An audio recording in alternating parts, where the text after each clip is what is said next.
My name is Nancy Cooper, and I am the chairperson of the AFSP Orange County, California chapter. We are joining Dr. Russell Toomey from the University of Arizona for a special research connection, sexual and gender minority disparities in suicide behavior. This program will highlight the importance of understanding minority-specific risks and resilience processes. Today is a significant day for all of us. It's World Suicide Prevention Day. Today, together, we can all keep going and help create a world without suicide. We want to take this time to thank our sponsors, the Jacqueline Bogue Foundation and the Providence Health Services, for their support in helping to make the programs like this possible. Research is essential for our mission of saving lives and bringing hope to those affected by suicide. AFSP is the leading private funder of suicide prevention research in the United States. Today, we are very proud to showcase one of our AFSP research grantees, Dr. Russell Toomey, PhD, an associate professor at the University of Arizona. He will be talking to us about the unique mental health needs with the LGBT population and his suicide prevention research concerning this community.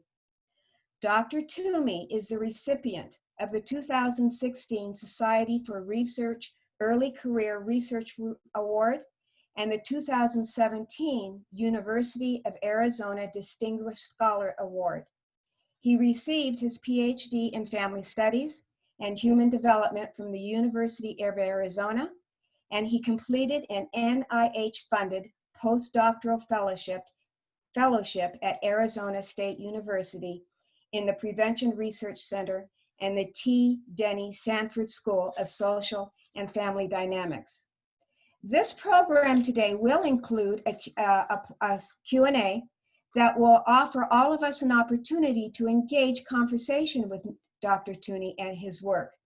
And please feel free to use the chat box if you have any questions during this presentation. So at this time, we ask you to stay with us for the entire program. And without any further ado, we would like to turn the presentation over to Dr. Toomey. Hello, and thank you for that very nice introduction. I first want to thank Linda and folks of the OC chapter, as well as the Greater American Foundation for Suicide Prevention, for inviting me to be here today, particularly on this World Suicide Prevention Awareness Day. So today I'm going to talk about my research, which is really focused on the unique experiences of sexual and gender minority youth related to suicide behavior. And here specifically, we are just usually talking about folks who are thinking about suicide, as well as folks who have attempted suicide in the past. So today, I really want to make sure that we start out on the same terminology train, so to speak. And so I know from various other trainings and workshops that I do that everybody comes to the experiences and knowledge of LGBT, lesbian, gay, bisexual, transgender, and or sexual and gender minority youth from different places. We're all maybe learning some of this content for the first time, or we identify with the community ourselves, and so we might be more knowledgeable about terminology and the experiences that one encounters. So first we're going to start out with some basic terminology. Then we're going to talk about why suicide behavior disparities do exist for this population. So that research is about 25 years old now, about 30 years old. That's been documenting disparities between LGBT youth and their heterosexual, straight, and cisgender counterparts for many decades now. And just in the past 10 years or so, we've been getting to document why we see these differences. And then I will end with some prevention techniques that we know of. Some are very simple, some are more complex, involving policies that we can do as a society to help sexual and gender minority youth thrive. And then I'm hoping that we'll have about 15 to 20 minutes at the end for a lively question and answer discussion period. So first, getting into some terminologies. So this is the gender unicorn, and I hope that many of you have seen this before. You may have seen something similar, which is the genderbread person. And I just always note this, that the genderbread person was actually plagiarized from the gender unicorn. The gender unicorn was created by transgender youth themselves, and then was stolen from them and used to create the genderbread person. And that's more widely used. And so I always point people to this, the first resource of the kind, the gender unicorn, and unicorns are so much more fabulous and better for everybody. So this really highlights the differences that exist that we know between gender identity, sex assigned at birth, and physical attraction and emotional attraction, which are sexual orientation components.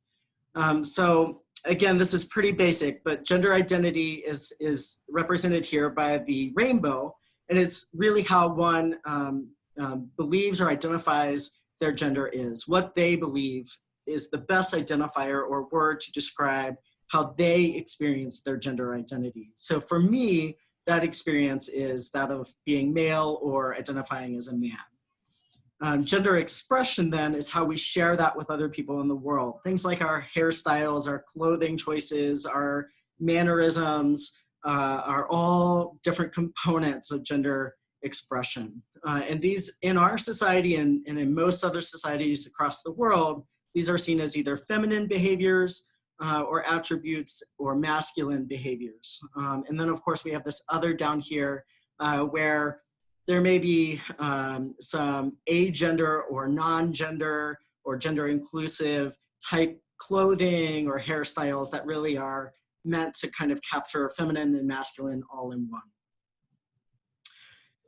These are distinct from a characteristic that's known as sex assigned at birth.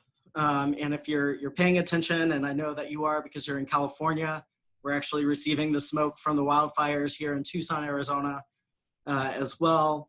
But we are seeing the increasing prevalence of things like gender reveal parties. And I always want to make sure that we correct folks in that what we're actually celebrating at these parties is sex assigned at birth. So when you think about it, it's kind of interesting that we're celebrating a person either being assigned male at birth because they have a penis, or assigned female at birth because they do not have a penis, which is as technical as it usually gets from an ultrasound scan at 20 weeks, or the parents have chosen not to find out at the birth of the baby. And so we live in a world where sex is arbitrarily assigned at birth into two different categories, female and male, based on a doctor's or a midwife's observation of the genitalia. Some people, a minority of people, are born with what's called or referred to as intersex, and this is where their anatomy may not physically align with what is expected of that for a female or a male, and or they might have both female and male sex type characteristics at birth. Importantly, sex assigned at birth is not always congruent with or consistent with gender identity and gender expression. And so this is where we get to the terminology of transgender. So transgender person is a person whose gender identity and expression do not align with their sex assigned at birth. So for instance, I'm a transgender man, so my gender identity is that of a man, but I was assigned female at birth by the doctor. So it's incongruent, and therefore I identify personally as transgender. People whose gender and sex assigned at birth are consistent. So if I would have been assigned male at birth and identify as male currently, that would mean that I'm cisgender, and it's spelled C-I-S gender. And again, that just means that my gender and sex assigned at birth are consistent one another. Separately from that, we have sexual orientation, which is based on our physical or emotional attractions, as well as romantic attractions to women, men, or people who have different genders. And this is very different from gender identity and gender expression. And it's important to note that everybody has a gender identity, gender expression, sex assigned at birth, and sexual orientation. And so not all trans people are straight, not all trans people are gay. Trans people themselves have their own sexual orientation as well. So here you can hopefully, I know in my view, the video is a little bit over the identity labels, but here are just some of the identity labels that one may choose to use to describe or characterize their identities within gender identity and then under sexuality or sexual orientation. So under gender identity, we have transgender, cisgender, and then we have this other category that includes multiple labels. I would say two of the most common right now are non-binary or agender. And this just means a person who doesn't identify with either of the binaries that we have in our society of woman, man, boy, girl. And so they may identify as non-binary, they may identify as agender, but it's really personalized and specific to each individual person. And then under sexual orientation, we of course have the labels that I'm sure many of you, most of you are familiar with: gay, lesbian, bisexual, queer, which is a word that used to be really derogatory. It still is when it's not used by a member of the LGBTQ community, but it's a reclaimed identity label to reclaim some of that power back. And it often means that people have identities and attractions that don't fit nicely into a binary. Pansexual is a term that may be new to some of you, but it's a term that is identity label very similar to bisexual, but it's an attempt to be more inclusive of things like attractions to people who identify as transgender, people who identify as non-binary, etc. Asexual is an identity label for a person who doesn't have specific sexual or romantic attractions to other people, regardless of gender. And then, of course, we have heterosexual or straight, where a person is generally attracted to a person of when thinking about the binary, the other gender that is different from their own. I always like to note here that identity labels are constantly under construction. So I've been researching LGBT youth experiences since the mid-2000s, and I learn something every day about a new identity label from youth, particularly that I work with for research here in Southern Arizona, as well as college students in the LGBT office that I frequently hang out at my university. We know that disparities exist, which we're going to get to for suicide behavior, largely due to these two systems of oppression. So a system of oppression is where one group holds the power and other groups that do not fit that majority status with power experience discrimination, prejudice, etc. And these two systems of oppression are cissexism and transphobia, so where people naturally just assume that everybody that they meet is cisgender, and we have systems set up to privilege people who identify as cisgender, and unfortunately trans people experience transphobia and experience that discrimination. A similar experience for heterosexism and homophobia, where people who identify as heterosexual and straight get the privileges that come with identifying as such. And if we think back 5 years now, so before the same-sex marriage ruling by the Supreme Court in 2015, that was one of the most pervasive examples that we see of heterosexism, of straight folks being able to get married, but LGBTQ folks not being able to obtain that privilege in our society. So another example here especially when thinking about youth, but even adults.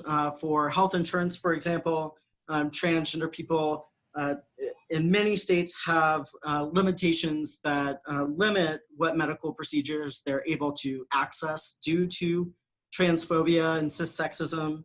And with heterosexism and homophobia, we see the marriage example, but just another kind of more pervasive example that we're seeing now with more attention to the gender reveal parties is, from a very young age. I have 2 small kids under the age of 8. And just looking at the clothing that is available for boys, for example, we see things like what's written on this outfit, ladies' man. So we're already assuming and labeling and really constructing a world around this infant that assumes that this infant is going to grow up to be heterosexual, be attractive to women, etc. So just a caveat before I really get into some of my research. So a lot of people mistakenly talk about that there are disparities in suicide-related deaths or deaths from suicide by sexual orientation and or gender identity and expression. But unfortunately, we actually don't have that research data because vital records in many areas of the United States do not include information about sexual orientation or gender identity and expression. So most of our research is then based on the behaviors of attempts or ideation thinking about suicide rather than deaths from suicide. With this population too, it's really hard to capture them and track them in a longitudinal research study where we gather information from them over time. And so we often really have a difficult time as researchers identifying what came first. Was it the experience of rejection that actually did lead to or contribute to a suicide ideation or a suicide attempt? Or was it some other factor that we just didn't happen to measure in that particular study? So I'm going to jump into some of the disparities that we see, and these are really kind of they're shocking and they're heartbreaking, and so hopefully by the end of this presentation we'll leave on a little bit lighter note of what are some of the strategies we can do to prevent and reduce these disparities. So this is the percentage of youth in a study that I conducted with my colleague Dr. Amy Sievertson at the Search Institute based in Minneapolis, where they collect data at the Search Institute from multiple community organizations and schools that really want to get a profile of their students or the youth attending their programs. So the data set that we were working with had over 120,000 adolescents respond to them. So we were really able to capture what are the unique experiences not just for transgender youth compared to their cisgender peers, but across different transgender subgroups. And I'm sorry if you can hear my 7-year-old. He's here with me, of course, during COVID, doing his schooling. So cisgender youth compared to transgender youth is an important comparison, but here we actually see some important differences within and among transgender youth. So here we can see, here we can see, and for some reason it's not giving me the tool to be able to highlight, but we can see that cisgender boys and girls in this study, it was about 10% of cisgender boys who said or reported that they had attempted suicide. About 16% of cisgender girls reported that they had attempted suicide. And then we compare that to transgender youth. And so for transgender boys and non-binary youth who identified as transgender, we saw that they reported suicide attempts that were between 40 and 50%. So that's nearly, for transgender boys, literally 1 in every 2 transgender boys who took this survey had said that they had attempted suicide in their lifetime. It was closer to 40% for non-binary youth, and then around 30 and 26% for transgender girls, as well as transgender youth who were still questioning what their gender identity was. And then we broke this down by sexual orientation as well.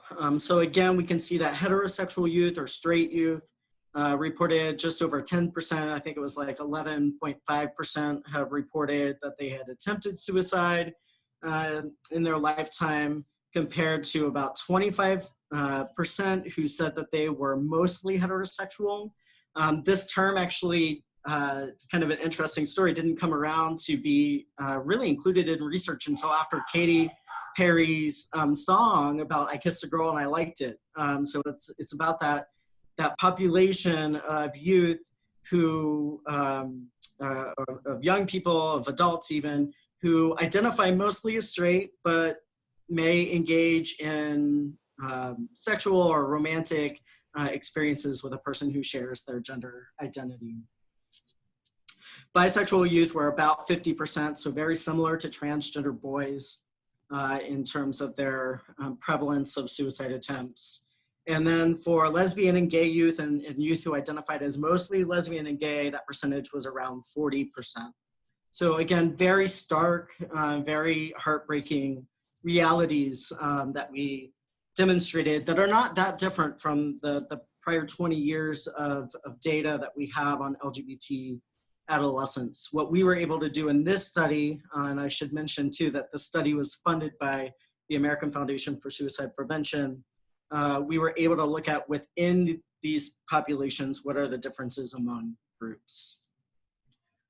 So why do these disparities exist? And so I've already talked about the two systems of oppression.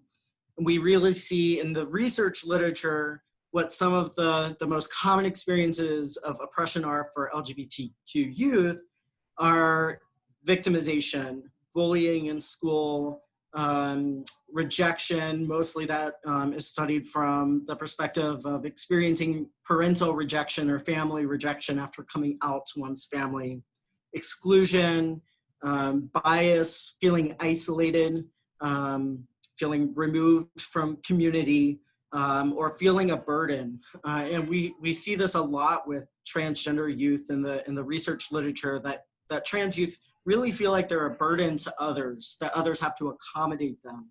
And so when we think about prevention, we can think about what are ways that we can reduce that burden so that they're not feeling the weight of everybody else's struggle around them to learn their new name or learn their pronouns. And we see this in a wide variety of contexts. So most of our studies, most of our research has really focused on the school and family experiences of LGBT young people. I mean, these are the most common and frequented contexts that we have, but we're really lacking data about what are their community-based experiences, what are their nonprofit experiences and youth serving nonprofits, for instance. We still have a lot of research to do. So we see that these minority stressors of victimization, rejection are really driven by structural oppression. And then on the flip side, we are beginning to see some research that identifies ways that we can teach LGBT youth to cope with the minority stress that they're experiencing. And we can focus on what are some policies that we can implement in schools, in working with families, that we can reduce the structural oppression. So really, a lot of our prevention intervention tools that we have really been focused at the identity level or the individual level. So what coping skills can we give, for instance, to an LGBT young person to help them cope with these minority stressors? But there's a whole other level that we need to examine around what are the policies or practices that we can implement that really disrupt structural oppression of heteronormativity and cisnormativity at the beginning, so that there are not these minority stress experiences that they encounter that explain so much of the disparity that we see for this population. So what are some of the interventions that we know? So there is a large literature in schools, mostly actually from the state of California, looking at what changes in schools when schools do have inclusive policies, like inclusive anti-bullying policies that include sexual orientation and gender identity, to the newer LGBTQ inclusive curriculum law that was passed in California and now in a few other states that require LGBTQ people and history to be represented in the K through 12 curriculum. And we know from that literature that we see reductions in mental health symptomatology around depression, anxiety. We see that it reduces suicidality. We see that just having a gay straight alliance or a similar type student-led club in a school can reduce suicidality for this population. And importantly, we actually see benefits for straight and cisgender youth as well in schools that have these more inclusive policies. At the individual level, we see that coping skills, particularly those that are really tailored to the LGBT experience, so helping youth connect with other LGBT youth, providing them with stories and literature that contain LGBTQ characters, are coping skills that we know are beneficial for LGBT youth and thriving in this oppressive context. My work has really focused a lot on identity development. So what kinds of tools can we give someone to really solidify and understand what their identity means to them and how they can use that identity as a resilience factor. And then engagement and civic engagement. So we see a lot of movements, particularly among LGBTQ youth, that are led by LGBTQ youth. And that we know that this leadership and this advocacy promotes well-being and thriving. And I won't get to talk about it today, but I've worked with a colleague here at the University of Arizona Museum of Art, and they created a prevention program that they lead through the art museum here on campus that engages LGBTQ youth in a semester-long arts-based program so that they can create art that centers on their identity, and then that art is actually displayed in the campus museum, art museum, for everybody to see. And by the end, it's really amazing because they see themselves as legitimate artists. But beyond that, we also saw drastic reductions in some of the key predictors of suicide risk for LGBTQ youth. So I've mentioned a few of these in the last slide. But we know that, for instance, again, school non-discrimination and anti-bullying policies that enumerate or include actual or perceived sexual orientation and gender identity expression reduce suicide risk for LGBTQ youth. Teacher intervention when harassment is taking place around someone's LGBT identity status reduces suicidality for this population. And this is critical because teachers often are not receiving training on how to attend to issues around sexuality or gender. And so unfortunately what we see is it often goes ignored, and about 40% of LGBTQ youth report that their teachers are actually engaging in this kind of bias as well towards them. So what kind of teacher training can we implement to help reduce those really harmful effects? Again, the presence of a gay-straight alliance, and then again, the inclusion of LGBTQ people in the curriculum and in resources that are available in school contexts. When we think about some of what are the easiest forms of prevention, so these are not easy. I live in Arizona. Arizona is not particularly liberal or LGBTQ inclusive state context. And so here we worked for over a decade to try to get LGBTQ inclusive family life education here in our schools. It finally passed this past summer, but it was about a decade-long advocacy effort to ensure that LGBTQ youth here from grades 5 through 12, they're now going to see themselves represented in that curriculum.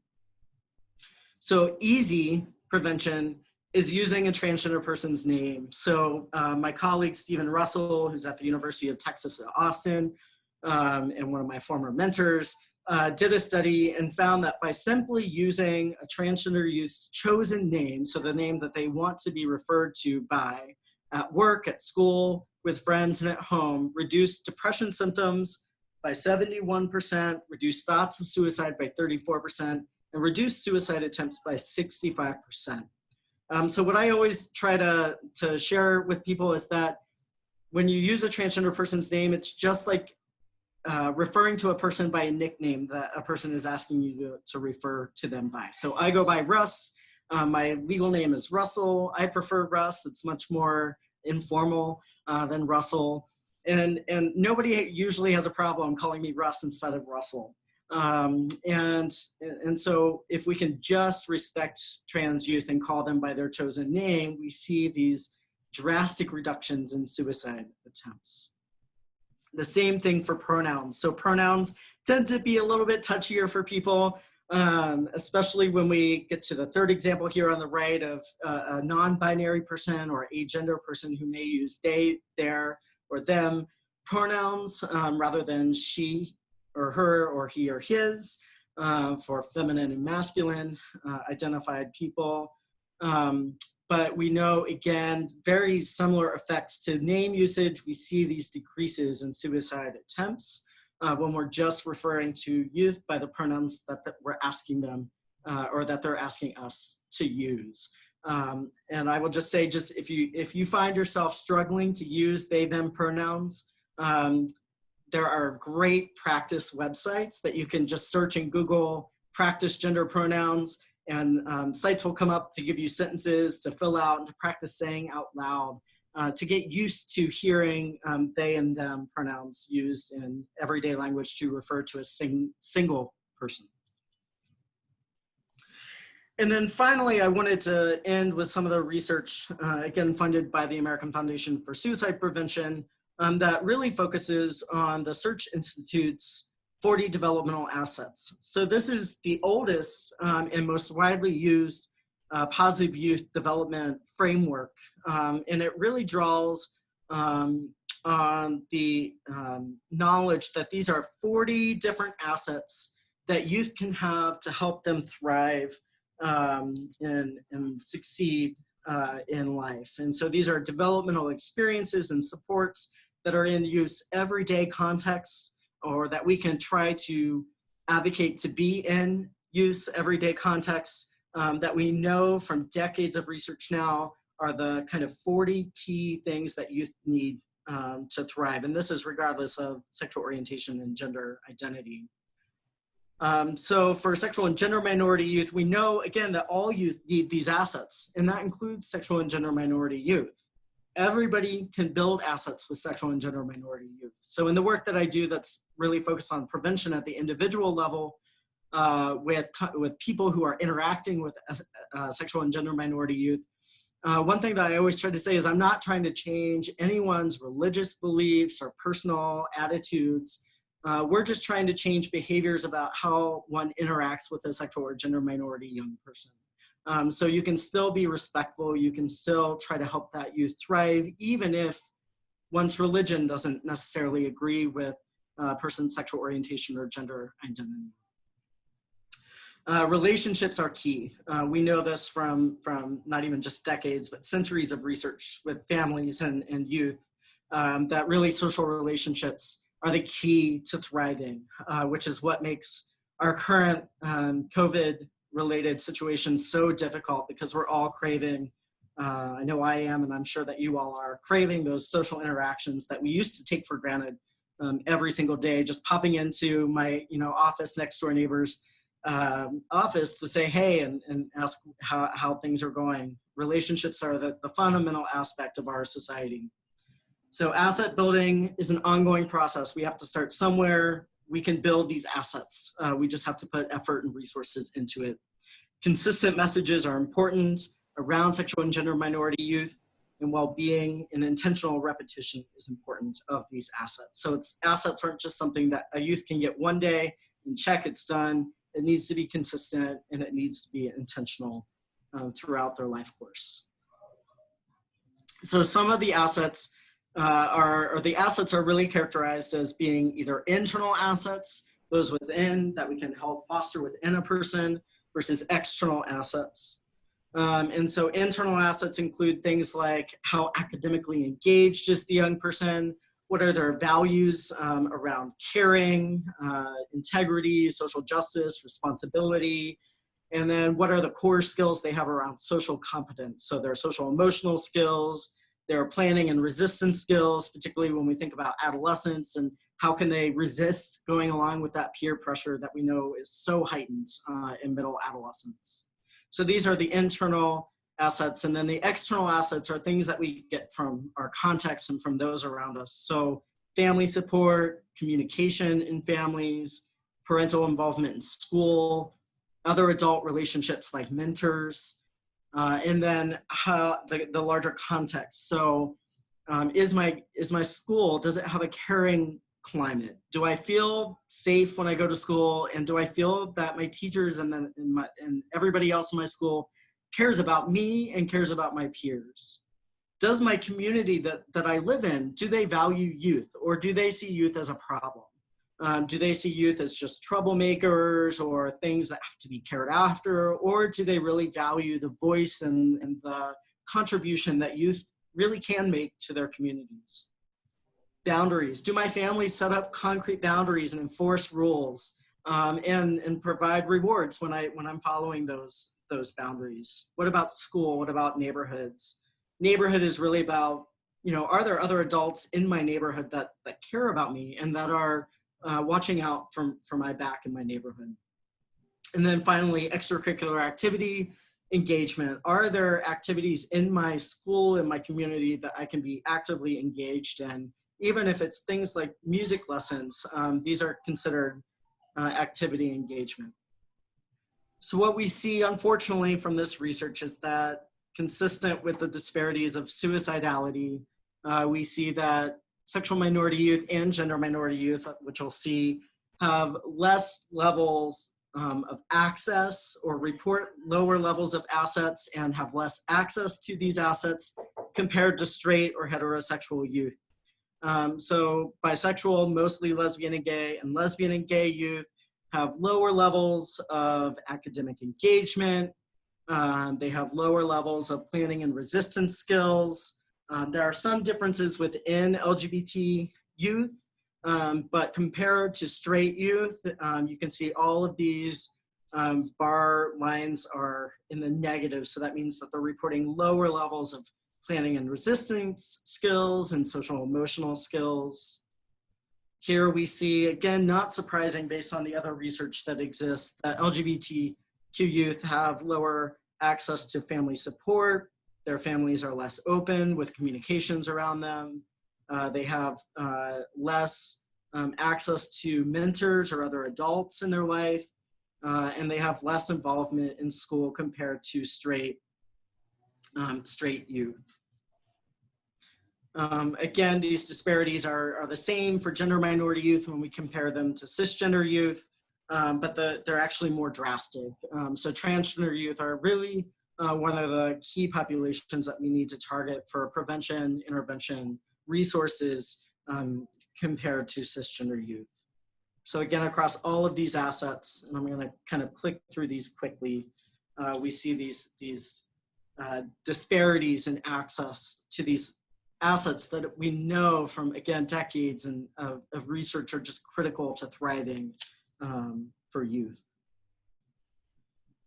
So looking at some of the positives, we know that when youth feel hopeful, particularly, and these are specific to sexual and gender minority youth, when they feel hopeful, how can we inspire hope? They're 40% less likely to attempt suicide. When an LGBTQ young person feels safe, they're 12% less likely to attempt suicide. So what things can we do in our community to help them feel safe? Again, one of the simplest things we can do is use the name and the pronouns that they're asking us to use, particularly for trans youth, to help them feel safe in those contexts. For all youth, when we were looking at across these 40 developmental assets, what was most predictive of suicide attempts in terms of reducing that or lowering that suicide attempt probability, for all youth, the strongest predictor was actually planning and decision-making asset skills. So how can we help all youth, not even just LGBTQ youth, learn how to plan, be planful about decisions that they're making, and make decisions that they know are the better decisions for their lives. So we know that this research gives us information about what should really be included in some of the prevention intervention efforts for all youth, but also targeted for LGBT youth. So some of the key takeaway messages from today: sexual and gender minority youth have less access to supportive developmental assets. And again, we know that these are kind of the key core things that youth need to thrive in our society. When they have more assets, they are more likely to thrive. So if we just compile them and we look at, where does a youth stand from 0 to 40, the more assets they have, the less likely they are to attempt suicide, and the more likely they are to thrive. So how can we find that LGBTQ youth and make sure that they're having access to as many of these developmental assets as possible? Key supportive assets, again, for suicide risk reduction appeared in our study to be the same for all youth. So regardless of sexual orientation or gender identity, cultivating hope, fostering safe contexts, and helping to scaffold that planning and decision-making were the key characteristics that were associated with suicide attempt reduction. So in a blog that my colleague, Dr. Amy Sievertson, and I co-wrote together, actually for the American Foundation for Suicide Prevention website, we had 3 kind of takeaway messages that I thought would be helpful to share here and end here on as well. So the first is make sexual and gender minority youth feel seen and valued. So these are things that we can do, such as asking LGBT youth when we meet them, what pronouns do you use? And really trying to make this into our everyday behavior so that we're not just assuming that because a person looks like me that they use he, him pronouns, but asking a person, what's your preference for, what pronouns do you use? Creating a welcoming space to discuss issues of sexual orientation and gender identity, making sure that the youth know that, hey, in this context, it's safe to talk about these issues. There's not going to be judgment. We're not going to kick you out. We're not going to reject you. We're going to talk about these, and I'm going to listen to your experience. The second, show sexual and gender minority youth that you care about them. So being willing to learn from them. We often, in our society, we have reverse ageism. So we often think that we have nothing to learn from youth. I am stunned every day because of this, of how much I learn from the youth in my studies and the youth that I interact with, and even my own children. So being willing to learn from them and following their lead, particularly around coming out. So if a young person comes out to you, that means the world. That means that they trust you with the most kind of vulnerable information about their experience probably at that particular time. And so follow their lead. Try not to out them to anybody else unless it's a safety issue. And ask them how you can support them in their journey. Then finally, have sexual and gender minority youth's backs. This means that when they're not around, you're still advocating for them. So advocating for policies in schools that protect them, advocating for policies with youth nonprofits that protect them, larger issues, state, national, political issues, advocating for SGM youth who politically may not actually have a voice in the discussion because they can't vote. So using the privilege that we do have to make sure that we're quote unquote having their backs.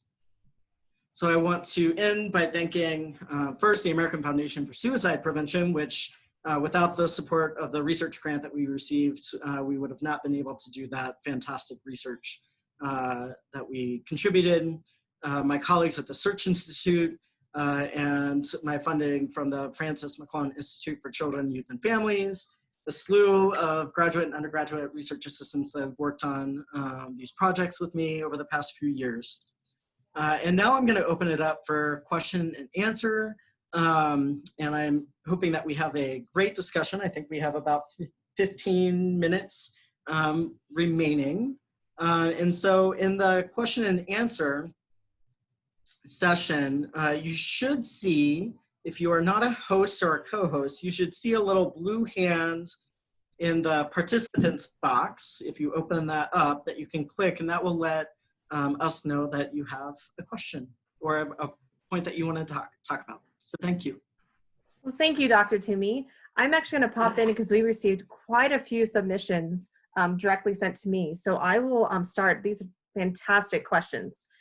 So let's start with, so it says, hopefully this is not being done, but probably this is being done. But there are still people out there who are trying to change a person to be heterosexual. Is there a law that says someone can't do this to another person? So that's a great question. So what you're referring to is what we call reparative therapy or sexual orientation or even gender identity change oriented therapy, where we go in, well, not we, but a person who is working as a therapist or as more often than not a religious leader who is doing religious counseling is attempting to change somebody's sexual orientation to straight, or trying to change somebody's gender identity to cisgender to align with the sex they were assigned at birth. There are no national laws preventing this, these change efforts. Many of, or most, I think, or all of the professional organizations that provide licensure around counseling practice, psychological practice, psychiatry practice, forbid this or ban this type of practice, but unfortunately we know it still exists. I can't speak specifically to the state of California, but I believe that the state passed a law that prohibits this type of change therapy, but it, unfortunately, again, it does exist and is still used across the United States. My colleagues and I have actually done some research, and we actually show the detrimental effects of this type of therapy.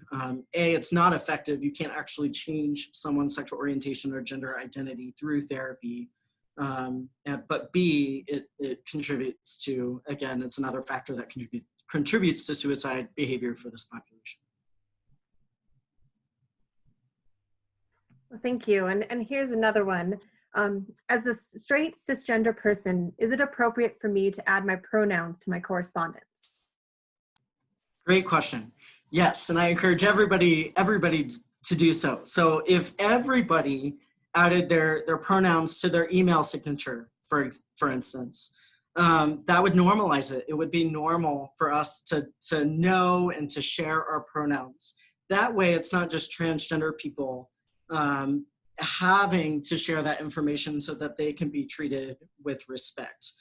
So if the majority of people do it, which the majority of people are cisgender, are just sharing their pronouns in their introductions and their email exchange and any other correspondence that they may have when they're meeting somebody for the first time, that's a really great way to normalize that. Yeah, asking for people's pronouns and talking about and sharing pronouns is a totally normal and expected and actually respectful, compassionate behavior. Thank you. I am learning a lot today. And I just wanted to provide a comment that was provided. Someone said, referring to a transgender youth's chosen name as similar to using a person's preferred nickname is one of the most helpful pieces of advice I've ever been given. So thank you for that. And here's another one, and you can touch upon it as you feel comfortable. The question was, can Dr. Toomey speak on his personal experience as a trans man in the academic research community? I have 5 young trans men in my life that I would like to encourage to follow their life goals. I would like to know how I can best be an ally for them. What are some of the common barriers they might experience as they mature in their gender expression and/or transition? Okay, so I heard multiple questions, I think, yes, in that question.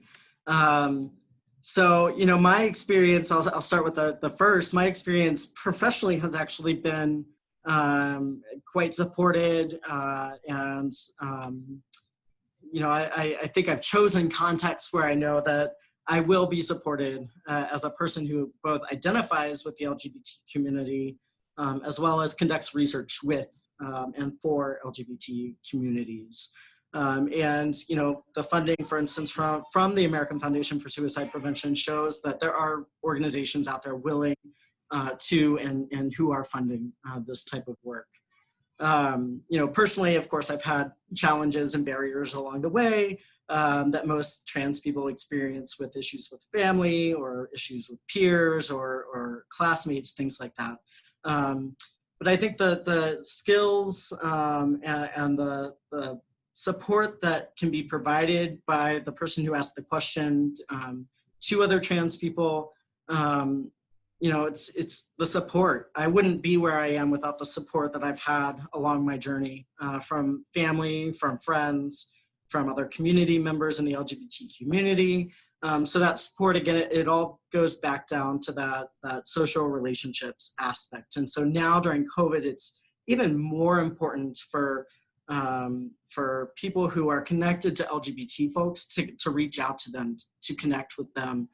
Because we know that for LGBT youth, they're already more isolated. And so when you add in COVID, it's just exacerbating that social isolation factor that they may experience. So social relationships, and then being an advocate, being a seen, visible advocate is another key strategy. And I think this question follows up perfectly. My daughter was part of a gay-straight alliance at her school, and it really helped her to feel less alone. She hasn't told me that she identifies as lesbian, but I think she does. Now that she is doing school online, I really worry about her. Are there any online groups she can be part of that are safe for teens? Yeah, that's a great question.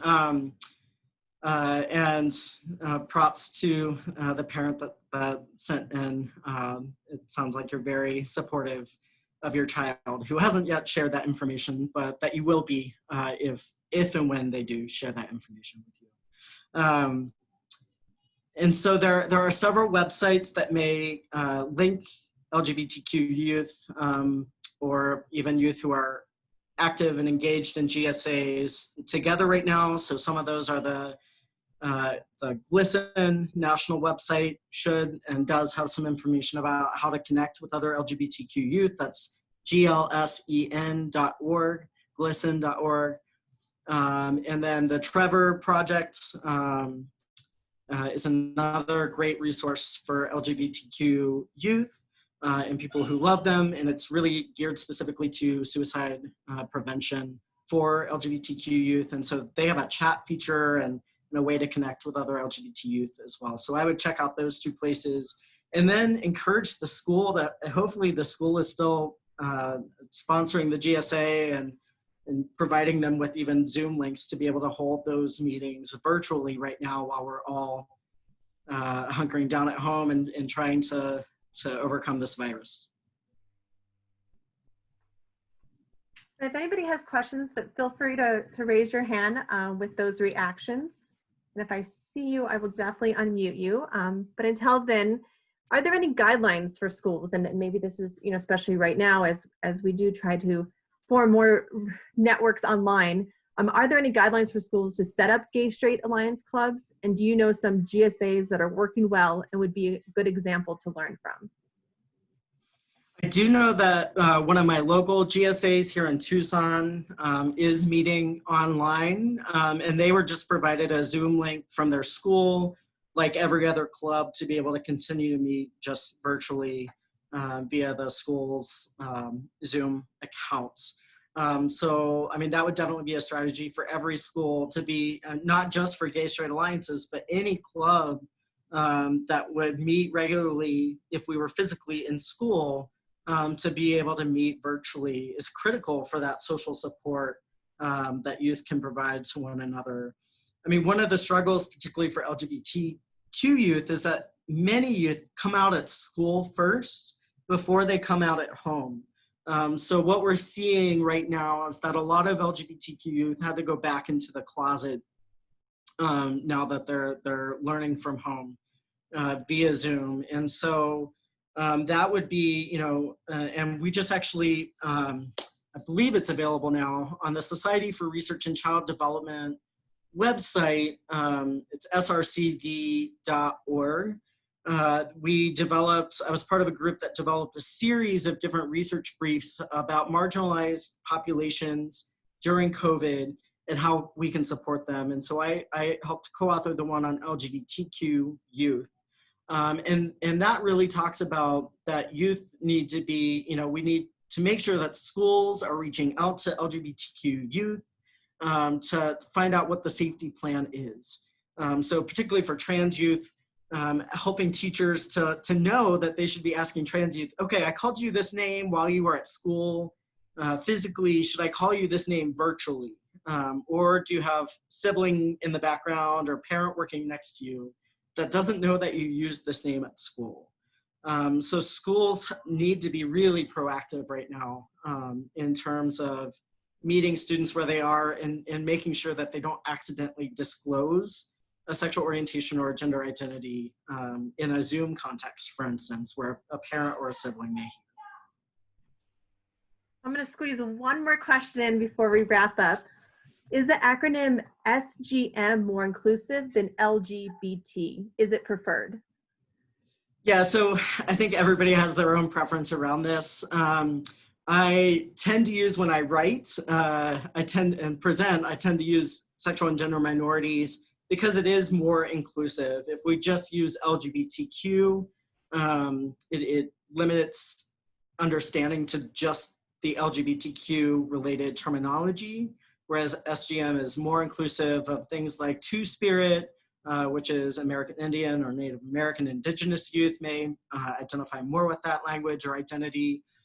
Terminology, agender, non-binary, those are identities that would not be included in that, LGBTQ limited acronym.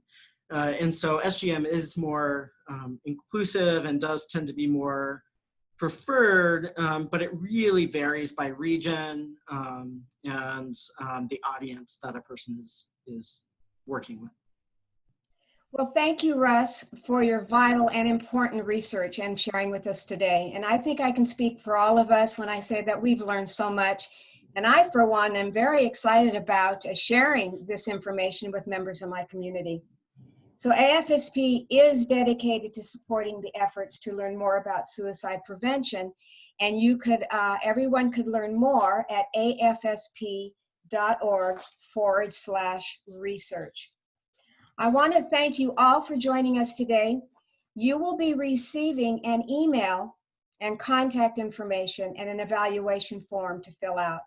And we'll be asking you to fill out. And we want to thank everybody for joining us today. And again, if you have any questions, feel free to reach out. And thank you very much for joining us today.